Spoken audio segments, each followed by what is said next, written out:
सन्माननीय अबू आझमी जी यांनी काही मुद्दे उपस्थित केले। सन्माननीय मंत्री माझ्या माहितीप्रमाणे त्यांच्याकडे विधी व न्याय खातं नाही आहे, अजून तरी नाही आहे, पण त्यांनी याच्यावर कायदेशीर मार्गदर्शन व्यक्तिगत आधारावर केलं की सरकारचं मत व्यक्त केलं मला माहित नाही। अल्पसंख्याक मंत्री आरक्षण देत नाही, ते देता आलं असतं ना तर यांनी तर कधीच रात्रीच्या रात्री फाईल काढली असती। हा, ते हे यांनी द्यायची आवश्यकता नाही आहे। यावर उत्तर रात्रीचं काय म्हणाला? हा नाही सांगा, नाही ते म्हणजे तुम्ही अजितदादाच्या विरोधक आहे का? हा, मग कशाला म्हणताय रात्रीचे उद्योग तुम्ही करत नाही? नाही तुम्ही रात्रीचे का अजितदादाचा? अरे आगी चूक झाली असेल दादाच्या हातून एकदा, म्हणून तुम्ही वारंवार त्यांच्या संदर्भात असं बोलायचं का? हे बरोबर नाही आहे। ते आमचे मित्र आहे, जवळचे मित्र आहे। बोला भाऊ बोला। अध्यक्ष महाराज, 3 मुद्दे इथून उपस्थित झाले। अध्यक्ष महाराज, अबू आझमी जी आपने बहुत अच्छी बात कही कि भारतीय जनता पार्टी ने इस आरक्षण को धर्म के आधार पे ये आरक्षण दिया नहीं जाता, बड़े स्पष्ट रूप से कहा। और हमने ही नहीं कहा, आप स्वर्गीय बाला साहब ठाकरे जी के भी भाषण सुन लीजिए। वो जो शिवसेना थी वो समय की, उन्होंने भी कहा, नहीं वो समय की हमारी सच्ची दोस्त थी, उन्होंने भी बड़े स्पष्ट रूप से कहा था कि हमारे देश में डिबेट, आपले डिबेटचे संग्रह आपले लायब्ररीत आहे, अतिशय चांगली डिबेट झाली।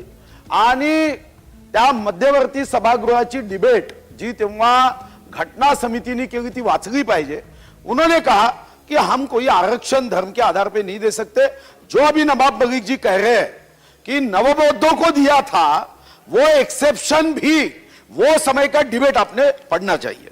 पहली बात मैं आपको ध्यान में लाके देता हूं कि किसी ने, अबू आझमी जी, किसी ने सही कहा है कि कड़वा सच जो भारतीय जनता पार्टी ने 5 वर्ष में कहा, कड़वा सच अमृत होता है और मीठा झूठ ये जहर होता है।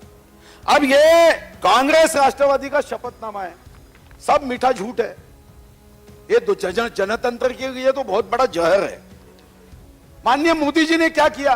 बहुत अच्छी बात की। ठीक है, हम सब टीकाकार आप लोग हो सकते हो, आप टीका करो, आपका अधिकार है।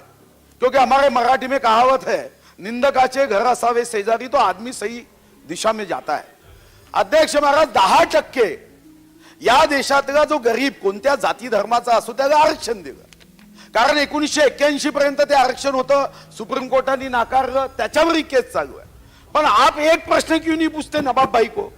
एक प्रश्न पूछो, एक प्रश्न विचारना पाहिजे कि नवाब भाई, ठीक है वो तो आप कह रहे हैं आपकी भाषा में, वो केंद्र ने घटना दुरुस्ती करना चाहिए, ये होना चाहिए।